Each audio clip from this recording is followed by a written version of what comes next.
We-dam report, जिसको हम लोग बोलते हैं वैरायटी ऑफ डेमोक्रेसी, इसका फुल फॉर्म होता है। वैसे ये वी-डेम करके फेमस है रिपोर्ट। ये रिपोर्ट कौन निकालता है? यूनिवर्सिटी ऑफ गुटेनबर्ग, जो कि स्वीडन की यूनिवर्सिटी है। और ये क्या करती है? ये दुनिया भर में जितने भी देश हैं उनका जो डेमोक्रेसी से चलते हैं उनके बारे में जांच पड़ताल करती है कि यहाँ डेमोक्रेसी सही है कि नहीं। जैसे इंडिया, जैसे यूके, यूएसए, ये सब क्या है? यहाँ डेमोक्रेसी है, मतलब लोकतंत्र है।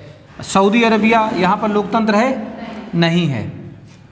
क्या नहीं है? लोकतंत्र। चीन, यहाँ पर भी लोकतंत्र नहीं है, क्योंकि यहाँ पर किसी एक पार्टी की ही सरकार बनती है और यहाँ पर एक परिवार के ही लोग राजा बनते हैं। यहाँ पर किसी भी परिवार का कोई भी व्यक्ति, ठीक है, वो किसी भी पद पर यहाँ पर जा सकता है। यूके देखो, यहाँ एक इस समय भारत का ही व्यक्ति कौन बना बैठा है? ऋषि सुनक। कौन है वो? यहाँ के प्रधानमंत्री बने हैं। कहाँ के? यूके के।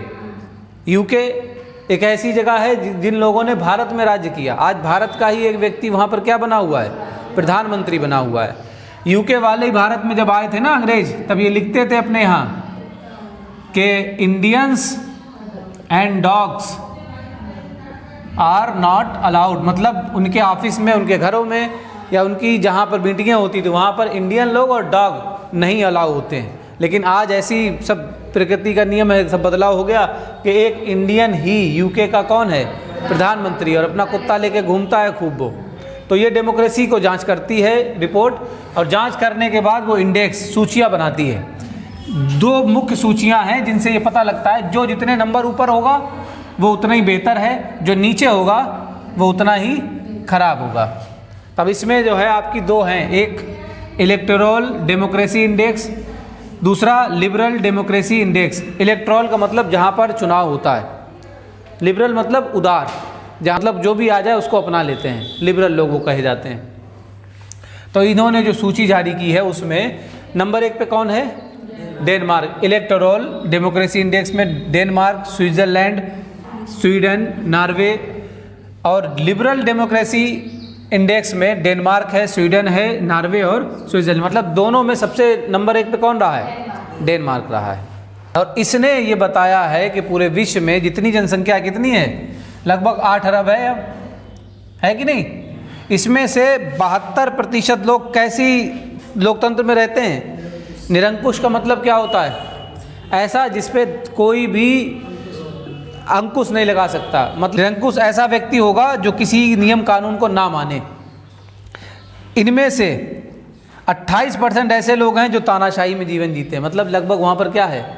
तानाशाही है। सिर्फ 13% लोग ही ऐसे हैं जो उदार लोकतंत्र में जी रहे हैं। उदार लोकतंत्र मतलब जैसे ऐसा समझ लीजिए आप कि अब तो भारत में भी, भारत ने गड़बड़ थोड़ा सा हो गया। इन्होंने बताया है कि भारत जो है पिछले 10 वर्षों में सबसे कम क्या है यहाँ पर? एकेडमिक फ्रीडम का मतलब ये नहीं होता है पढ़ाई लिखाई में छूट नहीं है, पढ़ाई लिखाई में छूट है। मतलब यहाँ एकेडमिक का मतलब होता है किताबें, गाने, या आप कोई कविताएं या कोई आर्ट्स आप जब लिखते हैं तो सरकार इस पर क्या लगा देती है? पाबंदी। जैसे अभी चल रहा है यूपी में, एक लड़की ने गाया था यूपी में काबा, यूपी में काबा, एक अभी भोजपुरी में गाना लड़की ने गाया, तो सरकार ने, योगी जी ने उसके ऊपर क्या लगा दिया? बैन नहीं लगा दिया, मतलब उसके ऊपर नोटिस जारी हो गया, उसको पुलिस गिरफ्तार करने को फिर रही है। मतलब जब सरकार के खिलाफ आप बातें लिखते हैं, करते हैं, तो सरकार आपको क्या कर दे? पाबंदी लगा दे, रिस्ट्रिक्ट कर दे। तो उसको क्या बोला जाता है? एकेडमिक फ्रीडम यहाँ पर नहीं है। और ये ज़रूरी है कि सरकार कोई काम करे तो लोग जो पढ़े लिखे हैं, पत्रकार हैं, या जो दार्शनिक टाइप के लोग हैं, जो कविताएं लिखते हैं, वो सरकार की आलोचना करते हैं। ये ज़रूरी है ताकि आप सुधर जाएं। पिछले 10 वर्षों में भारत में सबसे खराब क्या है? निरंकुश तंत्र है। मतलब पिछले 10 वर्ष का मतलब इनका सीधा मतलब ये है, जब से क्या आए हैं? 2014 से, मतलब जब से मोदी जी आए हैं तब से यहाँ पर क्या हो गया है? निरंकुश तंत्र हो गया है। और इसको इन्होंने कहा, यही जो बात इसमें लिखी थी कि भारत में इलेक्टोरल ऑटोक्रेसी है। कहाँ? भारत में। ऑटोक्रेसी का मतलब होता है एक तंत्र। कैसा तंत्र? एक तंत्र है। क्या भारत में एक तंत्र है? नहीं है। भारत तो डेमोक्रेसी है, लोकतंत्र है, लेकिन अब ऐसा जैसे अब बहुत से लोगों को ये लग रहा है कि भारत में एक तंत्र हो गया, अब एक ही पार्टी की चल रही है सब कुछ। जहाँ कहीं भी चुनाव होते हैं वही पार्टी, एक जैसे बीजेपी जीत जाती है, केंद्र में वही है, उसी के लोग हर जगह हैं, दूसरी पार्टियाँ ख़त्म होने के कगार पे हैं।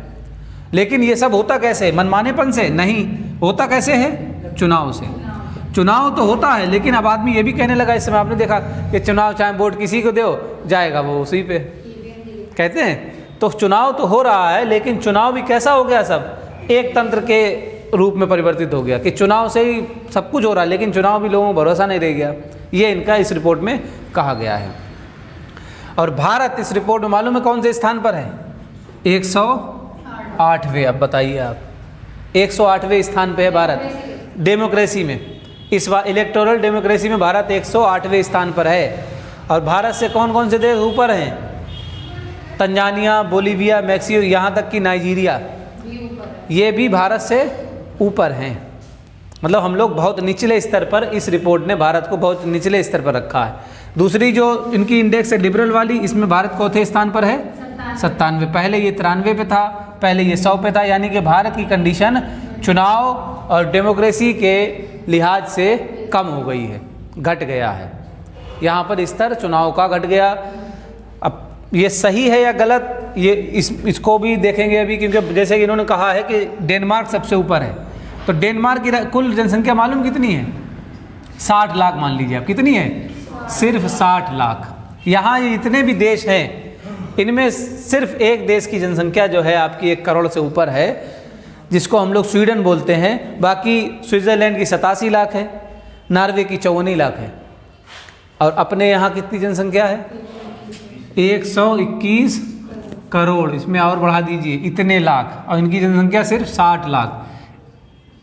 12,100 लाख अपनी जनसंख्या है, और इनकी जनसंख्या सिर्फ 60 लाख। अगर हम दिल्ली को ले लें, दिल्ली की कितनी जनसंख्या है? लगभग 4.5 करोड़। कितनी है? 4.5 करोड़। किसकी जनसंख्या है? दिल्ली की। अब बताओ, जब इतनी जनसंख्या है तो यहाँ पर क्या अपराध ज़्यादा होंगे कि कम होंगे? इसकी अपेक्षा ज़्यादा ही होंगे।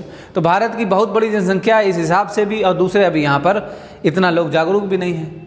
लोगों को आप जो है शराब 500 रुपये ऐसे देकर भी क्या कर सकते हो? वोट खरीद सकते हो। तो एक तो जनसंख्या ज़्यादा है, पढ़ाई लिखाई कम है, गांव ज़्यादा है, इसलिए भी यहाँ पर क्या है कि अभी चुनाव में पूरी तरह से निष्पक्षता नहीं आ पाती है। तो वो इनका कहना कुछ जगह पे सही है, लेकिन जो हमारी रैंकिंग है ये बहुत ज़्यादा डाउन है, 108।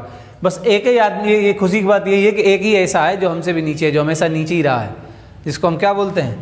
पाकिस्तान। ये हमेशा नीचे ही रहेंगे, ये और नीचे हैं। कितने पे? 110 पे है। तो ये रिपोर्ट है, ये सबसे लास्ट नहीं, इनसे भी नीचे हैं लोग।